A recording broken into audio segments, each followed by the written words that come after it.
Every revolution has its martyrs, and this one is about to get more. Watch the group of demonstrators making its way down this main road towards police lines, armed only with shields.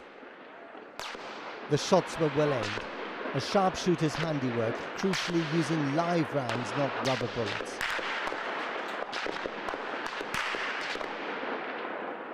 And here they were, the police sharpshooters at work, taking this crisis into a new and deadly phase.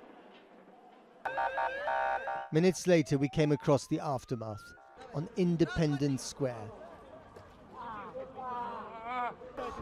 It's mayhem in the square this morning. One casualty after another, at least 6 people dead. I'm not sure whether the authorities are trying to clear the square, but this is an example of the sort of pitched battle now with live ammunition taking place right in the heart of Kiev. Here we counted 4 dead, but later in the day we counted many more. It's hard to remember that this protest started peacefully 3 months ago, when it was all about Ukraine's membership of the EU. Now it's become a brutal war for power and self-preservation. We will win!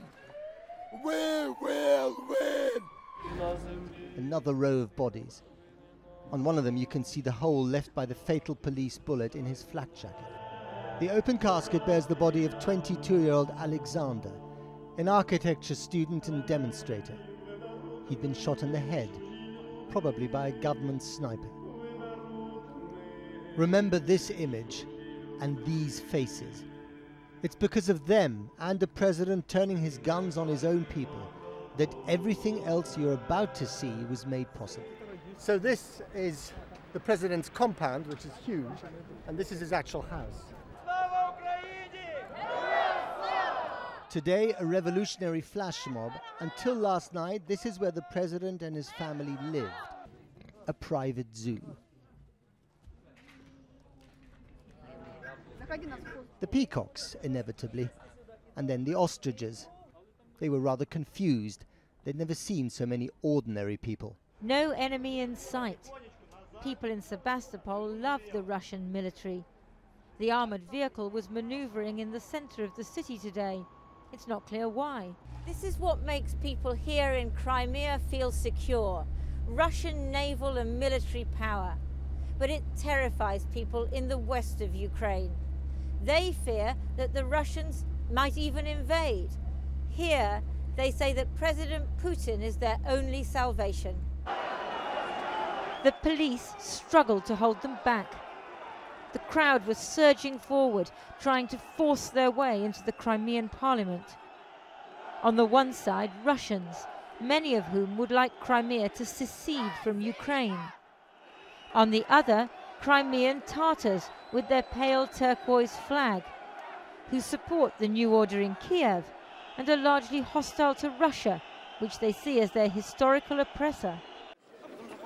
Police were on guard outside the Crimean Regional Parliament this morning, the entrance barricaded by old furniture and pallets, the Russian flag flying alongside the Crimean on top. And inside the building, some 60 armed men. Good morning, Simferopol. Crimea woke up to find Russian troops patrolling the airport. At least they were wearing Russian uniforms, minus the insignia. But the Russian government said they were local Crimean militia, and the soldiers themselves weren't letting on. Вы русский солдат?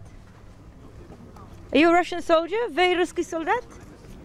The Russian parliament approved sending troops not just to Crimea, but more broadly to Ukraine. Western governments have been wrong-footed. Emergency meetings are being called, the UN, EU foreign ministers. But it's the Russians and President Putin who are calling the shots. The priest approached armed only with the cross. The Russian troops had arrived overnight. They were lined up in the lee of a hill where Ukrainian forces normally train. Come here, he cried. So they came forward, hoping for blessing. But all is not as it seems. The priest was praying for peace, for the Russian soldiers to stand down, not to fight. What looked like Russian special forces, no insignia but carrying weapons with silencers, guarded the gate. The Ukrainian flag still flew, the Ukrainian Marines presumably trapped inside. Two women decided to take on a man who'd come bearing a Russian flag. "You're not from round here," they said. "Take your flag back where you came from and shove it. The Russians are here."